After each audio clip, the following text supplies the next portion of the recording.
무더운 여름, 많은 사람이 해변이나 수영장, 계곡을 찾고 있는데요. 이렇게 물놀이를 떠나는 사람들이라면 꼭 챙기는 것이 방수 폰 케이스가 아닐까 싶어요. 그런데 뭔가 이상하지 않나요? 분명 핸드폰 제조사 대부분이 자사 제품의 방수 기능을 크게 홍보했던 것 같은데 말이죠. 제조사들의 광고와 현실은 다소 다른 셈인데요. 제조사들의 과대 광고는 실제로 많은 비판을 받았습니다. 지난 6월 호주 연방법원은 삼성전자에게 허위 광고 표시로 벌금 1,400만 달러를 부과했습니다. 광고에서는 갤럭시 스마트폰이 바닷물이나 수영장에서 마음껏 사용할 수 있는 것으로 묘사되었는데 실제로는 그렇지 않았다는 거죠. 삼성 역시 광고가 과장되었다는 것을 일부 인정했습니다. 애플도 지난 2020년 방수 기능에 관한 허위 광고로 이탈리아에서 약 1천만 유로의 벌금을 부과받았습니다. 지난 2018년 미국에서 실시한 설문조사는 스마트폰 방수 기능의 한계를 명확히 보여줍니다. 무려 39%의 응답자가 휴대폰이 물에 빠져 고장난 경험이 있다고 합니다. 분명 광고에서는 방수 기능을 평가하는 등급에서 최고 등급을 받았다고 했는데 왜 이런 문제가 발생하는 걸까요?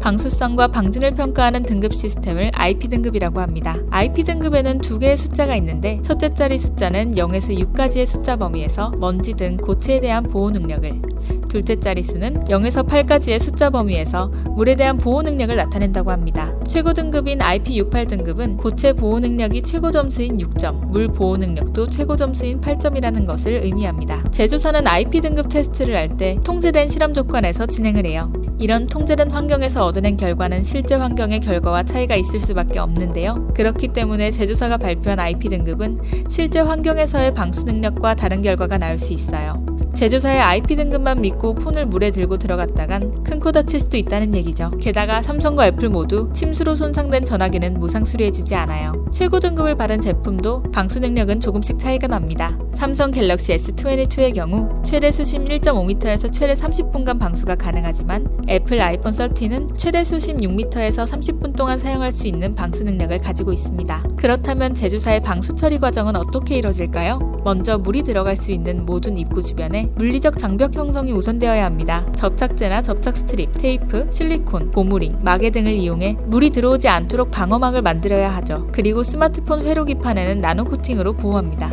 하지만 이런 방수 처리 방식은 시간이 지나면 성능이 떨어지게 되는데요. 방어막을 형성했던 재료는 시간이 가면서 마르고 갈라지고 부서지기 때문에 결국 작은 틈 사이로 물이 들어갈 수 있다는 거예요. 애플도 방수가 영구적인 기능이 아니라고 인정했습니다. IT 외신 안드로이드 어소리티도 새 제품일 때 방수 기능이 제대로 작동하지만 제품을 사용하면서 기능이 유지될 수 있을지는 확신할 수 없다고 말했습니다. 게다가 완벽한 휴대폰 방수 기능을 구현한다면 제품 가격이 상승할 수 있습니다. 가격 경쟁력이 스마트폰 시장에서 중요한 요소인 만큼 이를 고려해서 방수 기능을 적용할 수밖에 없죠. 언젠가는 물속에서도 자유롭게 스마트폰을 사용할 수 있을까요? 스마트폰 제조사들이 방수 기능 발전에도 더 힘을 내주길 기대해봅니다.